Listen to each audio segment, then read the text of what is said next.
এক পাগলে বলছে, আমার আল্লাহ যদি খুশি হয়ে আমাকে জাহান্নাম দেয় আলহামদুলিল্লাহ। এবার শিক্ষিত সমাজ যারা আমাদের মতো কিছু আছে না, বেশি পণ্ডিত, এবার যাই বলতেছে সবাই চাই জান্নাতে যাইতে, এই পাগলে চাই জাহান্নামে যাইতে। কত বড় গাদা।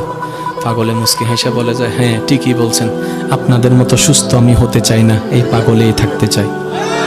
এবার তাদের একটু টনক লটলো, কই কেন? সবাই চাই জান্নাত, তুমি চাচ্ছ জাহান্নাম।